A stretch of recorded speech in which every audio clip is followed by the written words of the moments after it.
Hello friends, welcome to affairs cloud learn to lead. This is Ashu और आज हम discuss करने वाले हैं बहुत ही इंपॉर्टेंट क्वेश्चन 26 सितंबर 2020 के। और आप यहाँ पे देख सकते हो टू रिव्यू पिक्चर्स जो कि आज की इंपॉर्टेंट पिक्चर्स में से एक हैं। और आज हम 5 से 6 करंट अफेयर्स बहुत ही इंपॉर्टेंट जो है वो डिस्कस करने वाले हैं। टोटल हम 20 से 25 करंट अफेयर जो है वो डिस्कस करेंगे, जिसमें से 6-7 करंट अफेयर बहुत इंपॉर्टेंट हैं। लेकिन उससे पहले एक दो चीज़ें मैं आपके साथ डिस्कस करूंगा कि आप हमारी अफेयर्स क्लाउड की सब्सक्रिप्शन जो है वो बाय कर सकते हो। दो तरीके हैं उसके बाय करने के। या तो आप हमारी website affairs cloud slash current affair पे विजिट कर सकते हो, या फिर डिस्क्रिप्शन बॉक्स में एक लिंक दिया हुआ है, डायरेक्टली आप जो है वो वहाँ पे सब्सक्रिप्शन पेज पे जो है पहुँच जाओगे। और आपको क्या मिलेगा उस सब्सक्रिप्शन के अंदर? आपको डेली करंट अफेयर्स मिलेंगे, वीकली करंट अफेयर्स मिलेंगे जैसे ये अगस्त के अरेंज किए हुए हैं। वीकली टेस्ट मिलेगा ताकि आप अपने आप को इवेल्युएट कर सको कि आप कहाँ पे खड़े हो, कितना का आपको रिटेन रहता है, कितना का याद रहेगा। मंथली पीडीएफ्स आपको मिलेंगी जिसमें बहुत ही इंपॉर्टेंट इंपॉर्टेंट टॉप 100 क्वेश्चन आपको मिलेंगे। इसमें से आपको बैंकिंग, फाइनेंस और इकोनॉमी का एक अलग से पीडीएफ मिलेगा ताकि जो आईबीपीएस वाले स्टूडेंट्स हैं वो फटाफट रिवाइज कर सकें। आपको एक पॉकेट पीडीएफ मिलेगा ताकि आप पूरे महीने के क्वेश्चन जो है वो क्या कर सको, रिवाइज कर सको। और ये सारी चीज़ें जो है वो आपको एक ही सब्सक्रिप्शन के अंदर मिल रही हैं। मतलब डेली, वीकली और मंथली करंट अफेयर एक ही सब्सक्रिप्शन के अंदर मिल रहा है, और वो भी बहुत ही मिनिमल कॉस्ट पे। और इस मिनिमल कॉस्ट के ऊपर भी मैं आपको 10% डिस्काउंट दे रहा हूँ। आप मेरा कोड यूज़ कर सकते हैं ASH10, मतलब ASH10 करके जो है वो आपको 10% डिस्काउंट जो है वो मिल जाना है। और ये करंट अफेयर हिंदी और इंग्लिश दोनों लैंग्वेज में क्या है, अवेलेबल हैं। तो हम स्टार्ट करते हैं आज के करंट अफेयर्स। और इसमें पहला क्वेश्चन हमारे पास है, in which state foundation stone for one of the first medical devices park in the country laid. यहाँ पे इंपॉर्टेंट क्या है कि एक तो ये मेडिकल डिवाइस पार्क्स क्या होते हैं ये जानना बहुत ज़रूरी है कि ये मेडिकल डिवाइस पार्क्स क्या होते हैं। ये वो जगह है, बेसिकली क्लस्टर पार्क है, जिसमें जो है वो मेडिकल इक्विपमेंट्स बनाने की फैक्ट्रीज जो हैं वो लगाई जाएंगी। और यहाँ पे मेक इन इंडिया को क्या किया जाएगा, बूस्ट किया जाएगा। तो ये बेसिकली पर्पज़ है मेडिकल डिवाइसेस पार्क्स का। सेंट्रल गवर्नमेंट ने अप्रूव किया है 4 लोकेशंस को। अगर आप देखोगे इसमें आंध्रा आएगा, इसमें तेलंगाना आएगा, इसमें जो है वो आपको हो गए साथ में केरला आएगा, केरला के साथ जो तमिलनाडु आएगा। आप देखोगे तमिलनाडु और केरला की बाउंड्री अटैच है, आंध्रा और तेलंगाना की अटैच है।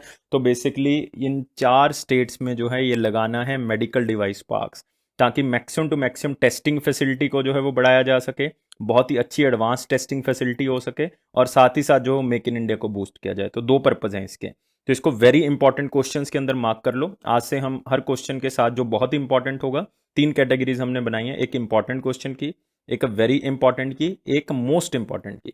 इवन एक मैंने और भी इंक्लूड किया, वो मैं आपको बताऊंगा जब वो क्वेश्चन आएगा। तो तो इन 4 स्टेट्स में से ही होगा आंसर, तो ये तो क्लियर है। तो इन 4 स्टेट्स में आपको ऑप्शन में सिर्फ एक ही स्टेट दिख रही होगी, वो कौन सी है? केरला। तो आपने याद रखना है चारों में भी सबसे पहले जो वो किस स्टेट ने जो है वो अपना फाउंडेशन स्टोन मतलब उसको बनाना स्टार्ट कर दिया, वो कौन सी स्टेट है?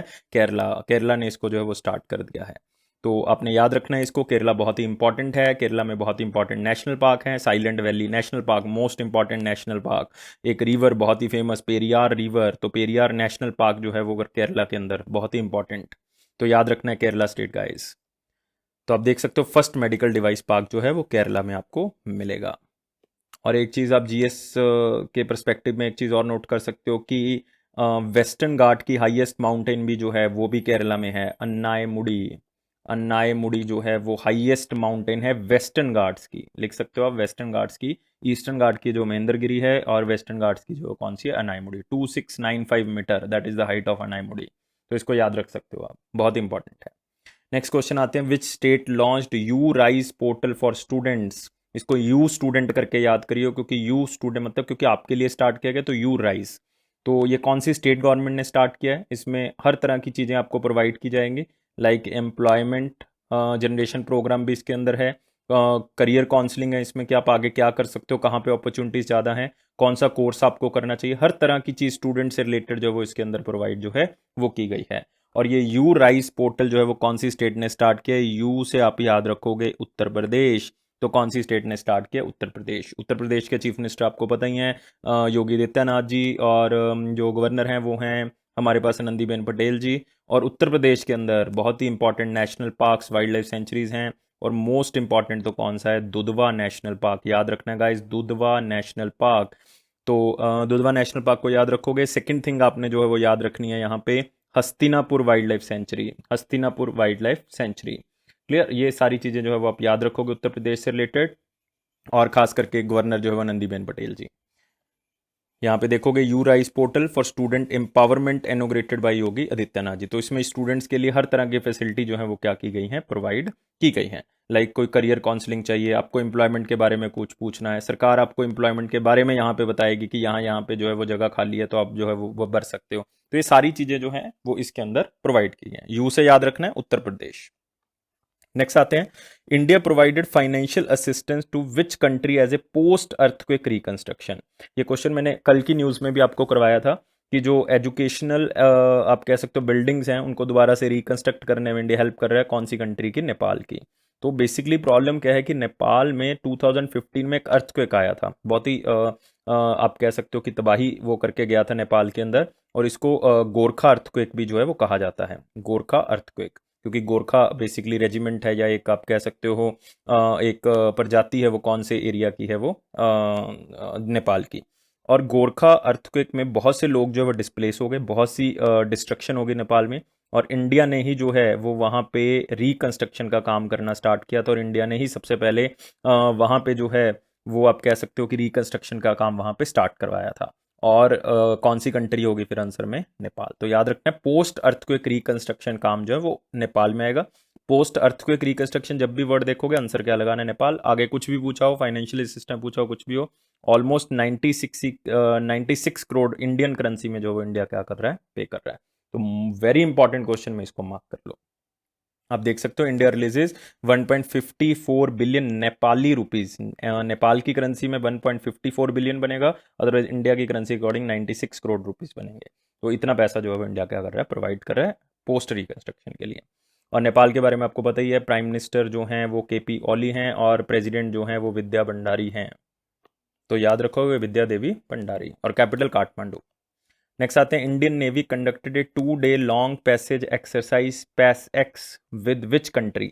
सो पैस x stand for the passage exercise, mark under the most important question, because exercises जो हैं वो आपको बैंकिंग के एग्जाम में पूछी जाती हैं, बहुत ही इंपॉर्टेंट हैं। और मैं आपको बताता हूँ कि इसके अंदर एक और एक्सरसाइज है इस कंट्री के साथ, वो है that is us index, that is Australia और इंडिया की exercise, that is also a maritime exercise. ये भी जो है वो नेवी की एक्सरसाइज है। तो याद रखना है, इसको कहा गया पैसेज एक्सरसाइज। ये इंडियन ओशन रीजन में जो है वो कंडक्ट की गई। और दो कंट्रीज कौन सी हैं, ये बेसिकली इसलिए ताकि दोनों कंट्रीज में बाइलेटरल रिलेशन तो स्ट्रेंथन होंगे ही होंगे, लेकिन साथ ही साथ जो है युद्ध अभ्यास भी हो जाएगा, कि कल को कोई प्रॉब्लम आती है तो आपस में हम क्या कर सकते हैं, कोलैबोरेट करके उसको आगे करते हैं। और ये खास करके उन्हीं कंट्रीज़ के साथ होता है जिन कंट्रीज़ के साथ फ्रेंडली रिलेशन होते हैं हमारे। तो ऑस्ट्रेलिया के साथ ये हुआ है। तो गाइज याद रखना है, ऑस्ट्रेलिया बहुत ही इंपॉर्टेंट है कि पैस एक्स एक्सरसाइज और अस इंडेक्स एक्सरसाइज जो है वो किसके बीच में हुई, ये हुई ऑस्ट्रेलिया के साथ। तो इंडिया और ऑस्ट्रेलिया, मैं आपको बाकी कंट्रीज़ की एक्सरसाइज इसलिए नहीं बता रहा, अदरवाइज कंफ्यूज हो जाओगे। तो जैसे आज दो पता लग गई, ऐसे ही कभी ना कभी फिर क्वेश्चन आएगा तो उसके अंदर हम कवर करेंगे। In the eastern Indian ocean region में ये एक्सरसाइज कंडक्ट की गई थी। नेक्स्ट क्वेश्चन आते हैं, Indian railway signed MOU with which institute for modernisation of railway infrastructure.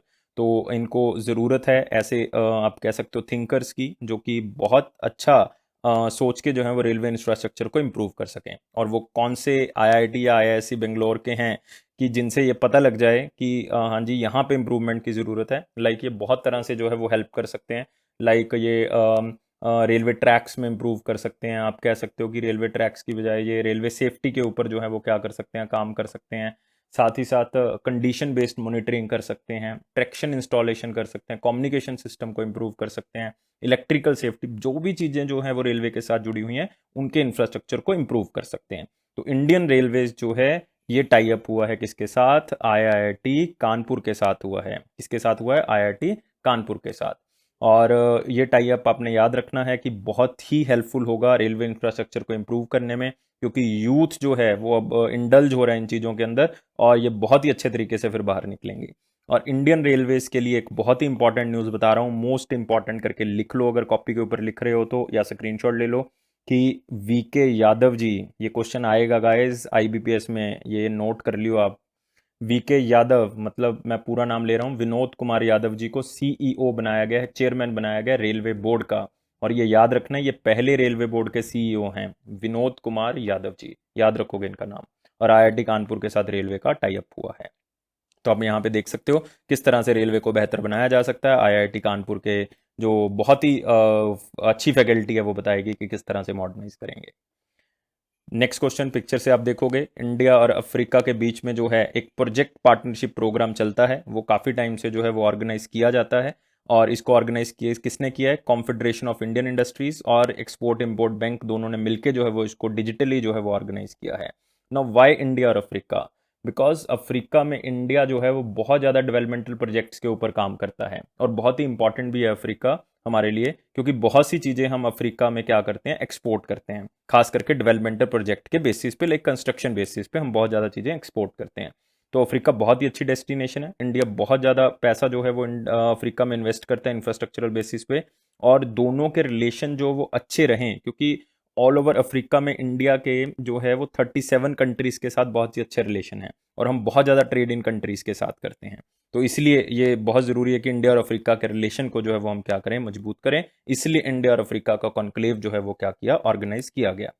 Clear? तो बस आपने इतना याद रखना है, इंडिया और अफ्रीका के बीच में एक प्रोजेक्ट पार्टनरशिप हुई है, जिसको ऑर्गेनाइज किसने किया है? सीआई और एक्सिम बैंक ने जो है वो ऑर्गेनाइज किया है। कॉन्फेडरेशन ऑफ इंडियन इंडस्ट्री और एक्सिम बैंक ने इसको क्या किया? ऑर्गेनाइज किया। इसमें मैं आपको एक बहुत ही इंपॉर्टेंट चीज़ बताता हूँ जो क्वेश्चन में पूछा जा सकता है।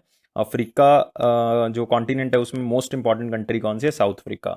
साउथ अफ्रीका की टोटल कितनी कैपिटल्स हैं? 3 कैपिटल्स हैं फ्रेंड्स, 3 कैपिटल्स। और उसको कहा क्या जाता है? एक एग्जीक्यूटिव कैपिटल, एक लेजिस्लेटिव कैपिटल, एक जो है वो हमारे पास जुडिशरी कैपिटल। जो हमारे 3 ऑर्गन्स हैं गवर्नमेंट के, वो बेसिकली इन्होंने कैपिटल बेस पे बनाया हुआ है। जो एग्जीक्यूटिव कैपिटल है वो कौन सी है? प्रिटोरिया। कौन सी है? प्रिटोरिया। और जो लेजिस्लेटिव कैपिटल है वो कौन सी है? Cape Town. जो मेन कैपिटल है that is the Cape Town. और एक हमारे पास जुडिशियल कैपिटल भी है, that is the Bloemfontein. BLOEMFONTEIN, BLOEMFONTEIN. तो that is the Bloemfontein, that is the Cape Town, legislative and executive capital is the Pretoria. So remember about South Africa, this is very important if you are learning about the IBPS exam, क्योंकि वो पूछ सकते हैं आपसे कि किस तरह का जो है वो कैपिटल स्ट्रक्चर रहा है उनका। और करेंसी कौन सी है? South African rand. Rand word आपने याद रखना है, ये पूछ सकते हैं आपसे। नेक्स्ट क्वेश्चन आते हैं, which ministry signed MOU with herbal industry bodies to promote medicinal plants cultivation? ये बहुत ही सिंपल क्वेश्चन है, लेकिन मैंने इसलिए डाल दिया ताकि आपको थोड़ा सा आइडिया हो जाए कि मेडिसिनल प्लांट्स कल्टीवेशन को इंक्रीज करना है। ये खास करके कोविड-19 के कारण जो है वो इम्यूनिटी को इंक्रीज करने के लिए मेडिसिनल प्लांट्स की डिमांड जो है वो बहुत ज़्यादा बढ़ गई है। तो उन डिमांड को पूरा करने के लिए या इम्यूनिटी को रेज करने के लिए मेडिसिनल प्लांट्स की ग्रोथ को जो है वो क्या करना है? इंक्रीज करना है। तो ये कौन सी मिनिस्ट्री के साथ टाई अप होगा? अगर आप चारों ऑप्शन को थोड़ा सा ध्यान से देखो तो आपको पता लग जाएगा कौन सी मिनिस्ट्री के साथ हुआ होगा। एजुकेशन हो नहीं सकता, होम हो नहीं सकता, ट्राइबल अफेयर हो नहीं सकता, तो आंसर क्या है? Ayush, ministry of Ayush. क्योंकि इससे पता लग रहा है ये किससे जुड़ा हुआ है? आयुर्वेदा हो गया, योगा और न्यूरोपैथी हो गया, यूनानी हो गया, सिद्धा हो गया, और हमारे पास क्या हो गया? होम्योपैथी। तो उसके साथ जुड़ा हुआ है, जिसके कारण जो है आयुष मंत्रालय के साथ ये हुआ है। उन्होंने एक 3 महीने का कैंपेन भी लॉन्च किया गया था जिसका नाम था आयुष फॉर इम्यूनिटी। तो ये भी मतलब 15 दिन का कैंपेन है बेसिकली। ये गवर्नमेंट ने पहले भी एक बार स्टार्ट किया था, फिर कर रही है अक्टूबर के महीने में। आयुष फॉर इम्यूनिटी मतलब इसमें इम्यूनिटी को क्या किया जाएगा? इंक्रीज किया जाएगा। मेडिसिनल प्लांट्स आपको पता ही है, जैसे तुलसी हो गया, नीम हो गया, ग्लो हो गया, अश्वगंधा हो गया, है ना, ये सारे के सारे, एलोवेरा हो गया। तो these are the medicinal plants. तो इससे इम्यूनिटी जो है वो क्या हो सकती है? इंक्रीज हो सकती है। आयुष मिनिस्ट्री, ये क्वेश्चन मैं आपको इंपॉर्टेंट बताता हूँ। आयुष मिनिस्ट्री स्टार्टिंग से नहीं है, इट वॉज ए, आप कह सकते हो कि किसकी देन है? ये मोदी जी की। 2014 में जो है वो आयुष मंत्रालय को स्टार्ट किया गया था। आजकल आयुष मिनिस्ट्री के मिनिस्टर कौन है? श्रीपद येसो नायक जी, श्रीपद येसो नायक जी। तो याद रखना है आयुष के बारे में, और जितनी भी इंफॉर्मेशन मैंने बताई है ये सारी याद रखनी है। तो आप देख सकते हो आयुष मिनिस्ट्री इंडस्ट्रियल बॉडीज के साथ टाई अप किया है ताकि मैक्सिमम टू मैक्सिमम कल्टीवेशन बढ़ाई जा सके। नेक्स्ट क्वेश्चन आता है, what is the rank of India in the world risk report 2020? Guys याद रखना है, ये क्वेश्चन हमेशा ऐसे ही आता है जैसे मैं आपको बता रहा हूँ, जैसे लिखा हुआ है। सिर्फ इसको ऐसे ही याद कर लो, कोई याद करने की जरूरत नहीं किसने बनाया है या कौन इस इंडेक्स को रिलीज करता है। अदरवाइज मैं आपको ये भी बताता हूँ कि कौन इस इंडेक्स को रिलीज करता है, तो ये याद करने की जरूरत नहीं है, क्योंकि जो रिलीज करता है वो एक यूनाइटेड नेशन की बॉडी है, उसका नाम बहुत लंबा चौड़ा है, तो आपको याद करने की जरूरत नहीं। जैसे मैं आपको बताता हूँ, United nation university institute for environment and human security. तो वो है, तो वो नहीं पूछेंगे कि किसने रिलीज किया है, तो यही पूछेंगे वर्ल्ड रिस्क रिपोर्ट में इंडिया का रैंक क्या है। 181 इसमें कंट्रीज जो हैं वो आप कह सकते हो कि सर्वे किया गया है, और जिसका 181st रैंक होगा इसका मतलब उसका लो रिस्क है। क्या है? लो रिस्क है। जो 1 नंबर पे होगा वो क्या है, इसका मतलब हाई रिस्क पे है। तो ये मतलब आपने थोड़ा सा याद रखना है, बाय चांस क्वेश्चन थोड़ा सा एग्जामिनर र्यूड होके डाल दे, मतलब हम कह सकते हैं उसको कि गलत टाइम पे क्वेश्चन आ गया, तो वो ये आ सकता है। लेकिन आपने याद रखना है इंडिया का रैंक जो है वो कौन सा है, 89th रैंक है out of 181 countries. Out of 181 countries 89th rank है इंडिया। और 181st कंट्री कौन सी है, कतर। कौन सी है, Qatar. Doha, Doha is the capital. तो कतर जो है वो लो रिस्क पे है सबसे, और सबसे हाई रिस्क पे कौन सी है, दैट इज द वानुआतू। कौन सी है, वानुआतू। वानुआतू बेसिकली मैंने आपको कल एक कंट्री बताया था, दैट वाज बोनेविले, जिसकी कैपिटल थी बाकू। और आप देखोगे ऑस्ट्रेलिया के बिल्कुल ऊपर वाली साइड पे पपुआ न्यू गिनिया आ जाता है। पपुआ न्यू गिनिया के साइड पे जो है वो बोनेविले आ जाएगा। बोनेविले के बिल्कुल नीचे, जो बोगनविले के बिल्कुल नीचे आएगा, वो क्या आएगा, वानुआतू। तो वानुआतू जो है वो एक ओशनिया है। तो वर्ल्ड रिस्क रिपोर्ट ये बताती है कि अगर कल को ग्लोबल टेम्परेचर बढ़ेगा, उससे क्या होगा कि जो ओशन लेवल है वो इंक्रीज हो जाएगा। ओशन लेवल इंक्रीज होगा तो बाय डिफॉल्ट क्या होगा, ये आइलैंड जो है वो डूब जाएंगे। इसलिए जो आइलैंड कंट्रीज हैं वो सबसे ज़्यादा रिस्क पे हैं। तो जैसे श्रीलंका हो गया, इंडिया के नेबरिंग में आप देखोगे तो ये रिस्क कंट्रीज में आता है। मालदीव्स जो हो गया रिस्क कंट्रीज में आता है। तो इंडिया का 89th है। तो आप देख सकते हो यहाँ पे रैंक। भूटान का देखो 152, because of earthquake prone area है भूटान। और अगर आप यहाँ पे देखोगे, और डिजास्टर प्रोन एरिया भी है ड्यू टू फ्लड्स।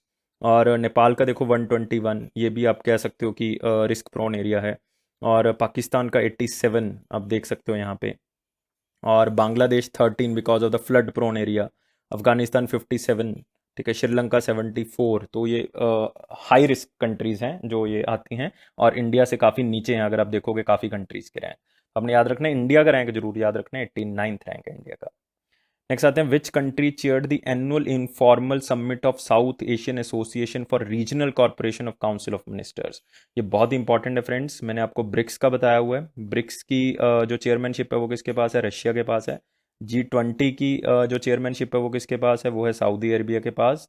और इसके बाद अगर आप देखोगे G20 के बाद एक हमने किया था एशियान। एशियान की चेयरमैनशिप जो है वो किसके पास है, वो है हमारे, दैट इज़ वियतनाम के पास।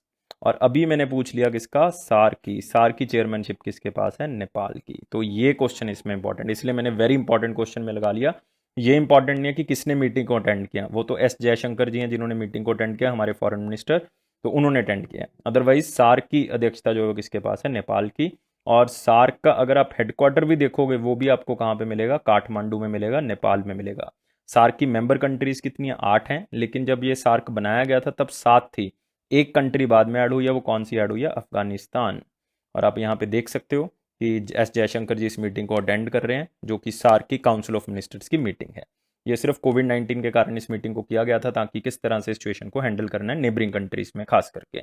और इसमें इंडिया है, भूटान है, आप देखो पाकिस्तान है, नेपाल है, बांग्लादेश है, मालदीव्स है, श्रीलंका है। तो आपने सिर्फ ये याद रखना है कौन सी नेबरिंग कंट्रीज नहीं है। तो देखो इसमें चाइना नहीं है, इसमें चाइना नहीं है। पहले अफगानिस्तान भी नहीं था, लेकिन अफगानिस्तान बाद में ऐड हो गया 2007 में। तो और कौन सी कंट्री नहीं है इसमें, इसमें एक याद रखना है, म्यांमार नहीं है। म्यांमार नहीं है। तो बाकी अगर आप देखोगे पाकिस्तान है इसमें, ऊपर से अफगानिस्तान है, चाइना नहीं है, तो नेपाल आ गया। उसके बाद नेपाल के बाद अगर आप देखोगे भूटान आ गया। भूटान के बाद जो है वो हमारे पास बांग्लादेश भी आ गया, और म्यांमार आ गया। तो इसका मतलब चाइना नहीं है, म्यांमार नहीं है, 2 कंट्रीज इंडिया के नेबर में नहीं है, बाकी सारी हैं। एक्स्ट्रा कौन सी है, श्रीलंका जो है, और साथ में मालदीव्स हैं। क्लियर। तो ये बात आपने याद रखनी, इस तरह से आप सार्क को याद रखोगे। नेक्स्ट आते हैं श्री नरेंद्र सिंह तोमर जी, जो हमारे एग्रीकल्चर मिनिस्टर हैं। उन्होंने एक पोर्टल लॉन्च किया है जिसका नाम है centralised farm machinery portal, testing portal. तो उसमें क्या होगा कि मशीनरी से रिलेटेड जो भी चीज़ें होंगी वो पोर्टल पे डाल दी जाएंगी। कहाँ पे मशीनरी की टेस्टिंग हो रही है, कहाँ पे मशीनरी मैन्युफैक्चरिंग हो रही है, सारी चीज़ें जो वहाँ पे अपलोड हो जाएंगी। इवन मशीन का डिज़ाइन भी जो है वो उसमें अपलोड हो जाएगा, ताकि कल को उस डिज़ाइन को, कोई पुराना डिज़ाइन यूज़ कर रहा है तो इस डिज़ाइन को देख के वो नया डिज़ाइन तैयार कर ले और नई टेक्नोलॉजी के बेस पे बना सके। और मशीन की किस तरह से टेस्टिंग हो रही है, टेस्टिंग का लेवल क्या चल रहा है, वो भी देख सकते हैं। इसका मतलब कोई भी एग्रीकल्चर मिनिस्ट्री का जो ऑफिसर होगा वो अपने उस पोर्टल पे जाएगा और देखेगा कि सही तरह से जो है वो टेस्टिंग हो रही है, सारे लेवल चेक हो गए हैं। और इसमें ट्रांसपेरेंसी भी इंप्रूव होगी, और आप कह सकते हो कि फार्मर्स एक्टिविटी भी इंप्रूव हो जाएंगी। तो दोनों चीज़ों में इसमें क्या होगा, बेनिफिट होगा। और रिसेंटली हरसिमरत कौर बादल जी रिज़ाइन कर चुके हैं, तो जो फूड प्रोसेसिंग मिनिस्ट्री है वो भी किसके पास चली गई है, नरेंद्र सिंह तोमर जी के पास चली गई है। तो ये बात आपने साथ में याद रखनी है। नेक्स्ट क्वेश्चन आते हैं, which country chaired ministerial meeting of foreign ministers of conference on interaction confidence and building measures in Asia. तो मैं अब आज आपको एक नई ऑर्गेनाइजेशन बताने जा रहा हूँ, दैट इज़ द CICA। शायद आपने नहीं सुना होगा CICA के बारे में। ये एक ऐसा ग्रुप है बेसिकली, जो कि किस चीज़ के ऊपर काम करता है कि एशिया की कंट्रीज़ में पीस पीस रहे, सिक्योरिटी रहे, सस्टेनेबिलिटी रहे। तो ये ग्रुप बनाया गया था, बेसिकली एक प्रस्ताव रखा गया था कंट्री के द्वारा, और वो कंट्री कौन सी थी? कजाकिस्तान थी। कौन सी थी? कजाकिस्तान। और कजाकिस्तान ने ये प्रपोजल रखा था 1992 में United Nations of general assembly में कि एक ऐसी ऑर्गेनाइजेशन होनी चाहिए जो एशिया पर्सपेक्टिव में काम करेगी, उसके पीस, सिक्योरिटी और सस्टेनेबिलिटी के ऊपर काम करेगी।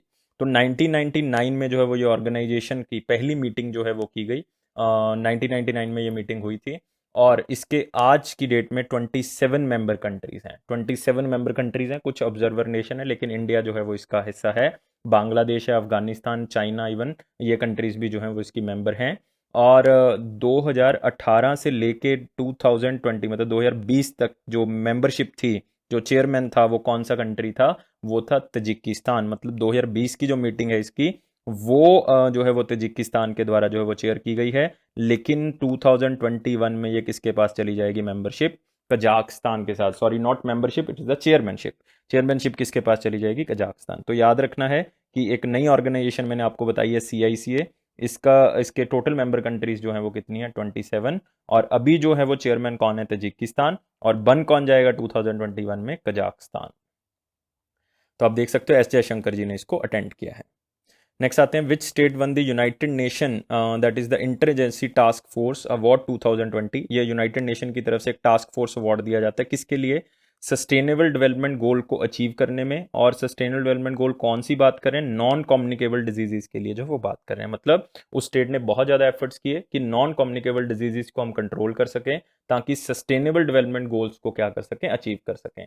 और सस्टेनेबल डेवलपमेंट गोल्स हैं कौन सी कंट्री के? सस्टेनेबल डेवलपमेंट गोल्स हैं, सॉरी, कौन सी ऑर्गेनाइजेशन के? यूनाइटेड नेशंस के। तो ये स्टेट कौन सी बन गई है? ये केरला बन गई है। बहुत ही लिटरेट स्टेट आप कह सकते हो। तो लिटरेसी के कारण ही आप इसको याद रखोगे कि लिटरेसी के कारण जो है वो इन्होंने क्या किया, वहाँ पे प्राइमरी हेल्थ सेंटर्स बनाए, लोगों को जागरूक किया, और नॉन कम्युनिकेबल डिजीजेस को क्या किया? कंट्रोल किया। तो बहुत ही इंपॉर्टेंट है। और ऐसा पहली बार हुआ है कि केरला स्टेट को कोई भी यूनाइटेड नेशन का अवार्ड जो है वो मिला है। तो non communicable diseases sustainable development goals को पूरा करने के लिए एक कदम आप कह सकते हो जो केरला गवर्नमेंट को अवार्ड मिला है।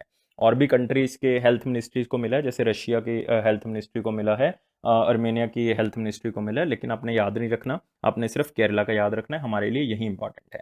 केरला स्टेट वैसे भी आपके लिए बहुत इंपॉर्टेंट है, क्योंकि यहाँ पे है साइलेंट वैली नेशनल पार्क। यहाँ पे आप देखोगे इरेविकुलम नेशनल पार्क है। यहाँ पे पेरियार जो है वो वाइल्ड लाइफ सेंचुरी, वो आपको यहाँ पे मिल जाएगी। और बहुत ही इंपॉर्टेंट जो है वो यहाँ पे रिवर, पेरियार रिवर जो है वो आपको यहाँ पे मिल जाएगी। एक ऑलरेडी बता चुका हूँ, वेस्टर्न घाट की हाईएस्ट माउंटेन अनाईमुड़ी यहाँ पे मिलेगी आपको। 2695 मीटर जो है वो उसकी हाइट है। तो आप देख सकते हो ये मिनिस्टर हैं शैलजा जी, जो कि हेल्थ मिनिस्टर हैं किसकी? केरला की। नेक्स्ट आते हैं अगला question, who became the first women fighter pilot of India to fly the Rafale combat aircraft. इसमें कुछ याद नहीं करना न्यूज़ में, सिर्फ जो न्यूज़ आपको लिखी हुई दिख रही है वहीं आपने याद रखनी है, ऐसे ही क्वेश्चन आएगा।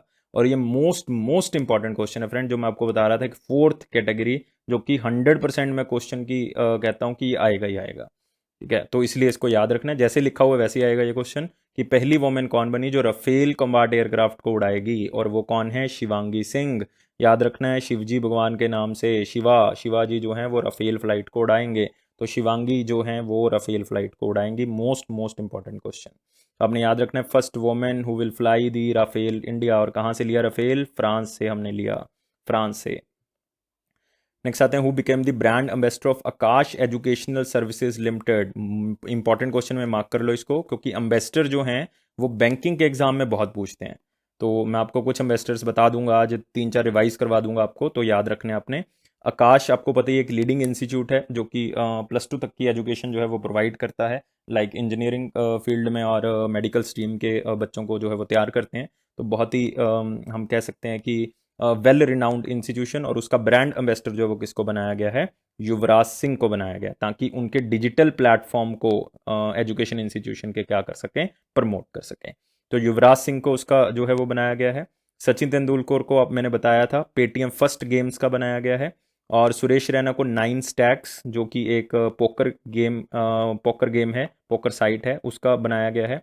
विराट कोहली को जो है वो ग्रेट लर्निंग एजुकेशन सीरीज का जो है वो ब्रांड एम्बेसडर बनाया गया है। सोनू सूद को जो है वो बनाया गया किसका, एसर इंडिया का जो है बनाया गया। आयुष्मान खुराना को बजाज अलायंस का बनाया गया है। तो इस तरह से आप इसको याद रखोगे। कितने मैंने आपको बता दिए, सारे के सारे याद रखने हैं। Clear. Yuvraj Singh, Aakash digital. Next देख सकते हो, become the brand ambassador of CEAT India. CEAT India जो टायर बनाती है कंपनी, उसके ब्रांड एम्बेसडर बनाए गए हैं किसको, आमिर खान को जो है वो ब्रांड एम्बेसडर बनाया गया। याद रखना है, सियट टायर का ब्रांड एम्बेसडर किसको बनाया गया, आमिर खान को। और एमआरएफ टायर्स का कौन है, विराट कोहली हैं, याद रखोगे आप, Virat Kohli. Aamir Khan brand ambassador of CEAT tyres. Next आते हैं, which institute developed an indigenous micro processor Moushik for IoT devices. That IoT stands for the internet of things. मतलब कोई भी चीज़ में आप इस प्रोसेसर को यूज़ कर सकते हो। लाइक आप ईवीएम मशीन में जो है वो इसको यूज़ कर सकते हो। आप चाहो तो इसको जो है वो कंज्यूमर इलेक्ट्रॉनिक डिवाइसेस हैं किसी में यूज़ कर सकते हो। वाटर पंप मॉनिटरिंग है उसमें यूज़ कर लो। ऑफिस मैनेजमेंट सिस्टम में यूज़ कर लो। स्मार्ट कार्ड्स बनाने में यूज़ कर लो। मतलब उन्होंने एक ऐसा इंडिजीनियस माइक्रो प्रोसेसर बना दिया है जिसको आप किसी भी चीज़ में जिसमें इंटरनेट यूज़ होता है उसमें आप इसको क्या कर सकते हो, यूज़ कर सकते हो। मतलब इसको बहुत सी चीज़ों में यूज़ किया जा सकता है। और सबसे खास बात क्या है कि ये इंडिजीनियस है, इंडिया की तरफ से बनाया गया। फिर से मैं कहता हूँ कि मेक इन इंडिया कंसेप्ट को जो है वो बढ़ाया गया रहा है कि हर चीज़ जो है वो बनेगी, हम इंपोर्ट जो है वो क्या करेंगे, कम से कम करेंगे। तो ये माइक्रो प्रोसेसर मॉशिक जो है वो कौन सी यूनिवर्सिटी ने बनाया है, यूनिवर्सिटी ने बेसिकली कौन से इंस्टीट्यूट ने बनाया है, आईआईटी मद्रास ने इसको बनाया है। तो याद रखना है, मॉशिक जो है वो एम से एम याद रखोगे, जैसे हमने एक किया था यू से यूपी याद रखोगे, तो ऐसे ही जो है वो आप एम से एम याद रखोगे।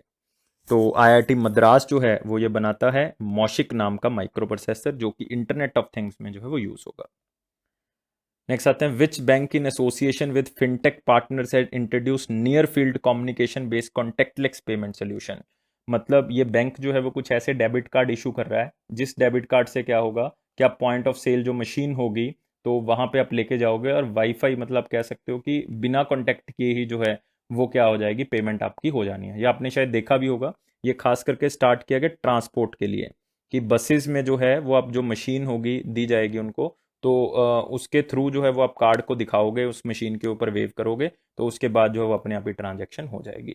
तो ये basically state bus transport services जो हैं पूरे इंडिया में उसके लिए जो है वो स्टार्ट किया, तो इसलिए इसको मास ट्रांजिट सिस्टम भी कहा जाता है। तो जो ये ऑप्शंस आप देख रहे हो इनमें से कोई भी ऑप्शन आंसर नहीं है, क्योंकि जो ऑप्शन है आंसर वो बेसिकली कौन सा बैंक है आप यहाँ पे देख सकते हो, फिनो पेमेंट बैंक। कौन सा है, फिनो पेमेंट बैंक ने जो टाई अप किया कौन सी कंपनी के साथ, फिनटेक पार्टनर के साथ, कि ऐसे डेबिट्स कार्ड जो हैं वो बनाए जाएं, ऐसे कॉन्टेक्टलेस कार्ड्स बनाए जाएं जो इस तरह से यूज़ जो है वो हो सकते हैं। और फिनो पेमेंट बैंक जो है वो कहाँ पे है, वो है नवी मुंबई महाराष्ट्र में। और इसके जो चेयरमैन हैं, बेसिकली मैनेजिंग डायरेक्टर हैं, वो कौन है, ऋषि गुप्ता जी। कौन है, ऋषि गुप्ता जी। तो ज़्यादा इंपॉर्टेंट बैंक नहीं है, लेकिन फिर भी आप याद रखोगे इस न्यूज़ को, इसलिए मैंने कोई इंपॉर्टेंट या मोस्ट इंपॉर्टेंट मार्क नहीं किया, क्योंकि इसको बहुत ही इजीली याद कर सकते हो। अगर फिनो बैंक है तो फिनटेक कंपनी के साथ लियो, मतलब दोनों में फिन फिन आ रहा है, तो याद रखोगे। The world pharmacist day is celebrated on which day. World pharmacist day जो है वो कौन से दिन बनाया गया, ये बहुत ही इंपॉर्टेंट हो जाता है। अदरवाइज ये इतना इंपॉर्टेंट दिन जो है वो पूछने वाले क्वेश्चंस में से नहीं था, लेकिन कोविड-19 के कारण जो कह सकते हो कि फार्मासिस्ट का जो मनोबल है वो बहुत ज़्यादा बढ़ चुका है। और बहुत ही ज़्यादा ज़रूरत भी है इनका मनोबल बढ़ाने के लिए, क्योंकि कोविड-19 के अंदर इन्होंने बहुत ज़्यादा हेल्प की है। और ये बेसिकली इसीलिए कि अवेयरनेस बढ़ाई जा सके लोगों में कि फार्मासिस्ट का रोल हेल्थ केयर में बहुत ज़्यादा है, और इनकी एक्टिविटीज़ को इनकरेज किया जा सके, प्रमोट किया जा सके, और फार्मासिस्ट का रोल जो है पूरे वर्ल्ड में जो है वो हेल्थ सेक्टर में इम्प्रूव किया जा सके। तो ये बेसिकली इनका रोल है। अदरवाइज डॉक्टर से पहले जो है वो बंदा फार्मासिस्ट के पास जो है वो चला जाता है, सीधा ही दवाई ले लेता है। इंडिया में ये ट्रेंड है कि विदाउट एनी प्रिस्क्रिप्शन आप डॉक्टर के पास ही नहीं जाते, आप फार्मासिस्ट के पास चले जाते हो, सीधा ही पूछ लेते हो कि इसकी क्या बीमारी और क्या दवा है, तो आप डॉक्टर से जाने से डरते हो। तो ये सबसे बड़ा रोल है फार्मासिस्ट का इंडिया के अंदर, और इसको सेलिब्रेट किया जाता है 25 सितंबर को, याद रखना है 25 सितंबर को सेलिब्रेट किया जाता है। और एक इंटरनेशनल लेवल पे ऑर्गेनाइजेशन है इंटरनेशनल फार्मास्यूटिकल फेडरेशन, जिसका हेडक्वार्टर कहाँ पे है, नीदरलैंड्स में। वो बिल्कुल सेम जगह हेग, हेग नीदरलैंड्स में जो है वो हेडक्वार्टर है इंटरनेशनल फार्मास्यूटिकल फेडरेशन का। हेग में एक बहुत इंपॉर्टेंट ऑर्गेनाइजेशन का है आईसीजे का, international court of justice, same जगह हेग नीदरलैंड्स में। तो ये भी याद रखोगे, इंटरनेशनल कोर्ट ऑफ जस्टिस में 15 जजेस होते हैं जिनका टाइम पीरियड 9 साल का होता है, 9 ईयर्स का। और इसमें एक इंडियन जज भी हैं आजकल, दलबीर भंडारी जी, याद रख सकते हो आप, इंपॉर्टेंट है। वर्ल्ड फार्मास्यूटिकल डे 25 सितंबर, और थीम क्या है? ट्रांसफॉर्मिंग ग्लोबल हेल्थ, मतलब कोविड-19 के कारण इन्होंने बहुत बड़ा योगदान दिया है, तो ट्रांसफॉर्मिंग ग्लोबल हेल्थ। नेक्स्ट आते हैं मोस्ट इंपॉर्टेंट क्वेश्चन में, या वेरी इंपॉर्टेंट क्वेश्चन में, इसको मार्क कर लो आप। Antyodaya Diwas is annually observed across India on 25 September to mark the birth anniversary of which eminent person. तो बहुत ही इंपॉर्टेंट क्वेश्चन है, आपने याद रखना है। पहले तो अन्नतोदय का मीनिंग पता होना चाहिए। अन्नतोदय योजना भी चल रही है, ये uplifting the poorest of the poor, कि बिल्कुल गरीब से गरीब बंदे को अपने ऊपर उठाना है, ये मतलब है अन्नतोदय का। तो अन्नतोदय दिवस को इसलिए मनाया जाता है ताकि हम गरीब से गरीब को ऊपर उठा सकें, राशन पहुंचा सकें, खाना पहुंचा सकें।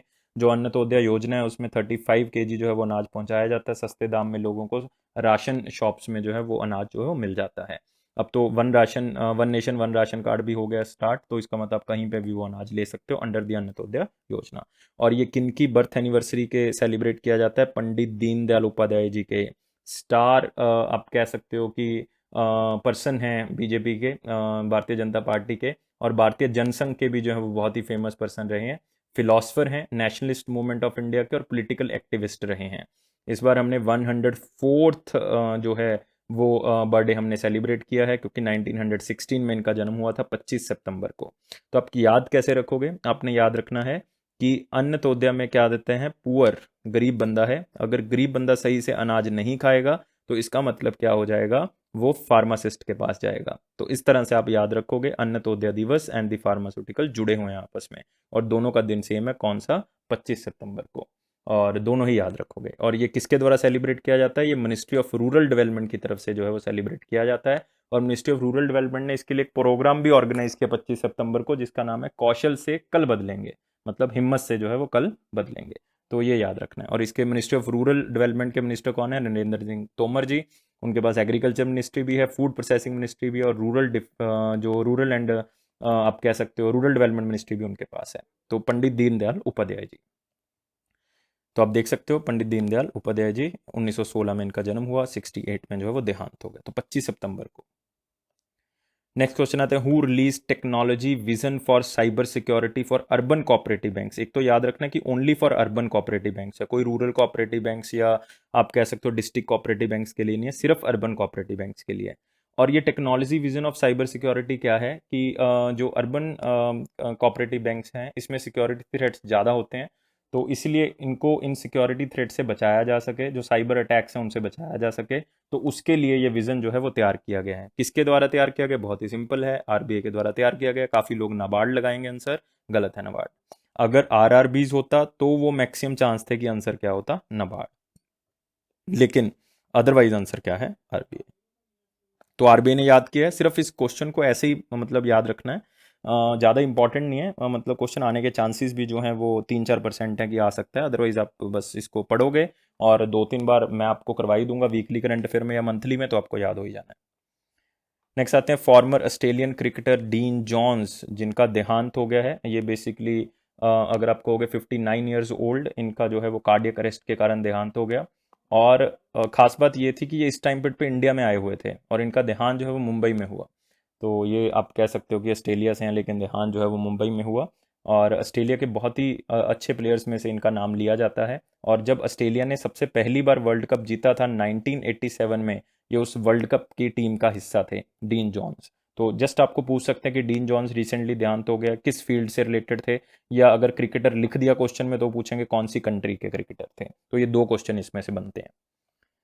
नेक्स्ट आते हैं इंपॉर्टेंट क्वेश्चन, मार्क कर लियो, मैं इसमें लिखना भूल गया कि मोस्ट इंपॉर्टेंट क्वेश्चंस में से है ये। पद्मश्री न्यूक्लियर साइंटिस्ट शेखर बसु जी का देहांत हो गया है। और ये बहुत ही सैड न्यूज़ है कि इनका कोविड-19 के कारण देहांत हुआ है, और एज जो है वो 68 ईयर्स थी। इनका देहांत हो गया। ये क्यों इतना इम्पॉर्टेंट है न्यूज़? क्योंकि शेखर बसु जो हैं ये पर्सन बहुत इंपॉर्टेंट हैं। ये चेयरमैन रह चुके हैं एटॉमिक एनर्जी कमीशन के, इंडियन गवर्नमेंट का जो एटॉमिक एनर्जी कमीशन है उसके चेयरमैन रह चुके हैं। और साथ ही साथ ये पद्मश्री अवार्डी हैं। 2014 में इनको जो है पद्मश्री अवार्ड दिया गया था। जो न्यूक्लियर रिएक्टर तैयार किया गया था आईएनएस अरिहंत के लिए, आईएनएस अरिहंत के लिए, जो इंडिया का फर्स्ट न्यूक्लियर पावर्ड सबमरीन था, वो भी जो है वो डिजाइन करने वाला बंदा कौन था? शेखर बसु जी थे। और आपने तारापुर और कलपक्कम न्यूक्लियर रिएक्टर तो सुना होगा, वो भी जो है वो डिजाइन और कंस्ट्रक्ट करने का पूरा श्रेय जो है वो किसको जाता है? शेखर बसु जी को जाता है। तो इसलिए शेखर बसु जी का नाम जो है वो इंपॉर्टेंट है, आपने याद रखना है कि कई बार पूछ लेते हैं न्यूक्लियर साइंटिस्ट, कलपक्कम, तारापुर, या फिर अगर आपको याद आ गया आईएनएस अरिहंत, उनका जो है न्यूक्लियर पावर्ड सबमरीन है, फर्स्ट न्यूक्लियर पावर्ड सबमरीन है, दैट इज आईएनएस अरिहंत, और उसको डिजाइन करने का श्रेय जो है किसको जाता है? शेखर बसु जी को। तो याद रखोगे, इंपॉर्टेंट है। नेक्स्ट आते हैं वेरी इंपॉर्टेंट क्वेश्चन, मैंने ऑलरेडी लिख दिया इसके अंदर कि जो वेटरन सिंगर एसपी बाला सुब्रमण्यम जी, ऑलरेडी नोन एज एसपीबी, इस नाम से भी जाना जाता है, इनका देहांत हो गया है। तो 1946 में इनका जन्म हुआ था, 2020 में इनका देहांत हो गया। आंध्र प्रदेश से ये बिलोंग करते हैं। 74 ईयर्स की एज में इनका देहांत हो गया, कार्डियक अरेस्ट के कारण जो है वो इनका देहांत हुआ। खास बात क्या है कि ये 6 बार नेशनल अवार्ड जीत चुके हैं बेस्ट प्लेबैक सिंगर में। मतलब जब इनका दौर था तब इन्होंने जो है बेस्ट प्लेबैक सिंगर का जो है वो अवार्ड जीता था। पद्मश्री भी जीत चुके हैं 2001 में, पद्म भूषण भी जीत चुके हैं 2011 में। लेकिन आपको ये कोई नहीं पूछेगा कि पद्मश्री पद्म भूषण कब जीते हैं, सिर्फ आपको पूछेगा एसपी बाला सुब्रमण्यम जी का देहांत हो गया। या तो स्टेट पूछ लेगा कि कौन सी स्टेट से बिलोंग करते थे, आंध्र प्रदेश से बिलोंग करते थे, जन्म हुआ था आंध्र प्रदेश में, या पूछ लेंगे किस फील्ड से रिलेटेड है, तो सिंगर हैं। तो ये 2 चीज़ें आपने याद रखनी है। क्लियर? तो ये थी आज की बहुत ही इंपॉर्टेंट न्यूज़, और मैंने वेरी इंपॉर्टेंट लिख दिया उन न्यूज़ के साथ जो कि बहुत ही ज़्यादा इंपॉर्टेंट है, मोस्ट इंपॉर्टेंट भी लिख दिया है। अगर आपको वीडियो अच्छी लगी और आप रोज़ ऐसे ही हिंदी करंट अफेयर्स देखना चाहते हो तो इस चैनल को सब्सक्राइब करें। और गाइस 300 लाइक्स हमें चाहिए ही चाहिए। जब तक आप 300 लाइक्स नहीं दोगे हम और कंटेंट नहीं लेके आ पाएंगे, और तरह की वीडियो जो है वो नहीं लेके आ पाएंगे। इसलिए 300 लाइक्स जो है वो मस्ट हैं। कम से कम हमने एक अपना लेवल सेट किया हुआ, तो वो 300 लाइक्स का है। और अफेयर्स क्लाउड पीडीएफ का ये प्रॉमिस है कि आपके जनरल अवेयरनेस सेक्शन को बढ़ाएगा। मैं हर रोज़ आपको कुछ नई चीज़ें बताता हूँ, और उसके साथ जनरल अवेयरनेस की भी चीज़ें बताता हूँ। और हम कोशिश कर रहे हैं कि जैसे ही आपके लाइक्स जो हैं वो आएंगे, हम जनरल अवेयरनेस सेक्शन के ऊपर भी जो फोकस करेंगे, अलग तरह की वीडियोज़ बनाने के ऊपर टारगेट रखेंगे। और ये अफेयर्स क्लाउड का प्रॉमिस है कि ये आपका कोई भी क्वेश्चन करंट अफेयर में गलत नहीं होने देगा, और हम पूरी कोशिश करते हैं कि हर तरह का करंट अफेयर जो है वो कवर करें। तो ये मेरा भी प्रॉमिस है कि अगर आप अफेयर क्लाउड की पीडीएफ से पढ़ते हो और वीडियोस जो है वो आप डेली देखते हो, तो कोई भी क्वेश्चन गलत होने के चांसेस जो है वो कम हो जाते हैं। तो इसलिए ध्यान रखना है और रोज वीडियो को देखना है, रोज पीडीएफ को पढ़ना है। Thank you for watching this video, take care.